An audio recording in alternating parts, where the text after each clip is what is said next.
La grande messe de la plus grande tribune politique de la Guinée, avec Aboubacar Diallo, Talibé Bari, Mohamed Mara, Mamadou Ridiallo, Akoumba Diallo, Kabinet Fofana, Mohamed Kaba, Mamadou Diambaldé. 8 heures à Arfa Moussaya, c'est à Daboula, donc dans le centre du pays. Merci d'être au rendez-vous de Mirador. Nous sommes le mercredi 22 décembre. Bienvenue à la une. L'ex-capitaine à la retraite Moussa Dadis Camara, attendu à la mi-journée ce mercredi 22 décembre à Conakry. L'ancien président de la transition guinéenne de 2008 à 2009 revient au pays après plus de 11 ans d'exil forcé au Burkina Faso, où il fut contraint de rester après qu'il ait reçu des soins au Maroc suite à une rixe dans une garnison militaire à Conakry, au cours de laquelle il fut atteint par une balle à la tête. Le séjour de Moussa Dadis Camara en Guinée, rendu possible grâce aux nouvelles autorités militaires du pays, intervient quelques jours après le retour du général à la retraite Sekouba Konaté, qui a rallié directement son village natal Sana près de Kankan sans passer par Conakry. Tous les deux anciens chefs d'État, apprend-on, devraient être reçus par le nouvel homme fort du pays, le colonel Mamadi Doumbouya, avant de repartir respectivement pour Ouagadougou et Paris. Quel sera l'agenda du séjour de Moussa Dadis Camara? Nous nous posons la question ce matin. Retour définitif des deux est-il envisagé? Qu'en pensent les victimes des massacres du 28 septembre 2009? Tour à tour, vous entendrez Maître Amidou Bari, il est avocat des victimes du 28 septembre, et Maître Paul Yomba Kourouma, lui, il est avocat de Toumba Diakité. Tous les deux, ils prendront la parole sur cette antenne. La phrase est courte, mais elle aura claqué à l'oreille de chaque membre de l'équipe de Mohamed Beavogui. Citation: la garde des Sceaux a attiré l'attention du Conseil sur le fait qu'aucun membre du gouvernement n'a satisfait à la déclaration du patrimoine telle que prévue par la loi, a asséné la ministre de la Justice, garde des Sceaux, lors du Conseil des ministres du 16 décembre dernier.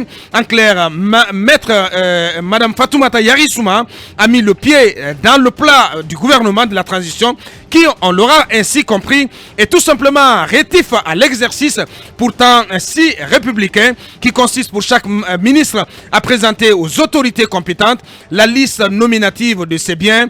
Comment le président et le premier ministre d'une transition dite de refondation de l'État et de lutte contre la corruption ont-ils pu laisser passer un tel exercice par perte et profit? Mirador pose le débat. Le fonctionnement des services de l'État risque-t-il d'être rendu plus difficile par les départs massifs à la retraite intervenus notamment sous l'ère CNRD? C'est à croire que des informations d'alerte pourraient avoir été remontées au président de la transition, puisque le compte-rendu du Conseil des ministres du 16 décembre dernier l'a mentionné éloquemment. C'est pourquoi nous apprenons, tout en relayant les inquiétudes du colonel Mamadi Doumbouya relatives à ces éventuelles difficultés, le Premier ministre a demandé au ministre de veiller à ce que la qualité des services ne souffre pas de cette situation. Les options de remplacement en interne ou de contractualisation de certains retraités risquent-elles de donner lieu au traditionnel magouille dans la fonction publique guinéenne? Nous posons cette question centrale, et pour y répondre, nous solliciterons donc la prise de parole de M. Julien Yombouno. Il est ministre du Travail et de la fonction publique. Il prendra la parole sur cette antenne sous les coups de 10 heures.